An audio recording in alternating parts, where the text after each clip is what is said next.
Watch and listen. You know, I knew it wouldn't work. We're supposed to go to a clip. There he is. When I was a little nappy-headed boy. That is Marcus Canty. Listen, when you're chasing a dream and you're on a deadline, it helps to have a voice like Marcus Canty's. He's wowed the judges on the premiere of The X Factor last week here on Fox. He is still in the competition, but is in Washington today and joins us right here in the studio this morning. Oh, that's great, man. Marcus, thank you for coming in. We're so happy. Thank you for having me. Here's something. We just learned this today, and they didn't really say it on the show. You're from this area. Yes, I am from this area. I'm from the DMV area. I live in Bowie, Maryland right now. So, you know, I've been loving living here, you know. I enjoy it, so I'm just happy to be here. Well, that's very good. Now, here's the deal. I'll tell the viewers at home.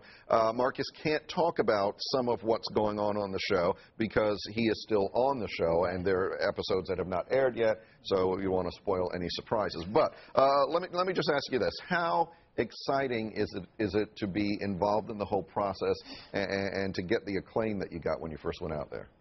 Words cannot express how exciting it is to have, you know, so many people, you know, stand up for you and clap for you, to have L.A. Reid, Simon, you know, Paula, Nicole, to, you know, tell you that you're amazing and you're great, you blew them away, you know, words like that, you know, it touched me as an artist, you know, because I've been singing for a while. And, you know, well, how long have you been singing? I've been singing since I was about 11. I was singing when I was a kid, but, you know, I didn't really take it seriously. I played basketball. So, you know, I didn't become out 6'3" or 6'4". So I figured, I figured, hey, I might as well start singing. Do something else. But, yeah. When did you start to think, you know, I think I have some talent, people seem to respond to me, and I would really like to do this? How old were you when you decided that? I was about 11.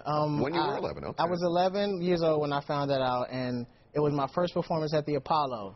You know, I performed at Apollo for the first time, my very first performance live in front of an audience. And, you know, it just, singing and seeing their reactions to me singing just kind of... So that went well as well? Yeah, it was a great feeling inside. Because that's a tough audience. Yeah, it is. Yeah. Very tough. I got a standing ovation, though. Well, that's fantastic. Very good. All right, now we know, because in the setup piece, we know that your mother, who is here with us this morning, your mother set this this deadline that you had 2 years to try to make it, and if not, then you got to go back to college and study and all that kind of stuff. Where are you in that 2 years? Well, are we at the beginning of it, in the middle of it? I was coming on the end of it. Really? You know, I graduated in 2009 from Montrose Christian School, which is in Rockville. Right. Which is pretty close. So, I was coming on the end. You know, I've been doing music, I've been recording, I've been performing a lot. You know, but I guess it just really, I just needed that place where I needed to be, you know, in order to elevate, you know, me as an artist and everything. And X Factor just brought me, you know, what I needed. You know, the exposure, you know, and everything else like that. So I'm excited, man. Now, your mom is not mic'd up. She's not on camera. But, Mom, I want you to just yell out the answer to this question. He was towards the end of the 2 years. Now he's on the X Factor. Does he get an extension to see if this can work out? Only if you win. Wow. Wow, that is tough. Man, I got to win. Well, okay. Okay. Well, that's Mom. L.A. Reid said you reminded him of Bobby Brown. Simon said Usher.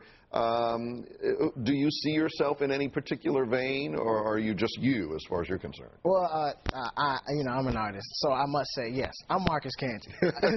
I'm me, you know, I want to be me. But, you know, when I look back, I watched Bobby Brown sometimes when I was a kid when I researched music, and Usher's always been an idol of mine. Sure. You know, I looked after Usher, you know, so Bobby Brown was the one I was like, you know what? When I look back, I said, you know what? I can see what he was going. I see what he meant when he said that. So, you know, L.A. Reid, with L.A. Reid's caliber, you know, I'm honored for him to say anything about me, you know. So I'm just thankful and grateful to God that, you know, he just gave me this opportunity for, you know, people to see me. You know, for me to be here, you know, like I've been watching you since I was a kid. Well, you know, so I'm sitting back like, this is crazy. Well, it's crazy for me too. So, that you're an adult and you've been watching since I was a kid. Well, listen, we are thrilled for you. Don't get big-headed and not come back home and forget us and all that kind of stuff. We wish you the best of luck. I know you can't tell us what's going on right now, but we're rooting for you here. Thank you so much. I appreciate it. Yeah, good things for you. Marcus Canty. And Mom! Mom! Maybe he doesn't have to win it. We'll see. All right, Allison, back to you now. That is so great. Welcome back home just for a little bit, hopefully. The inspection of the Washington Monument is underway.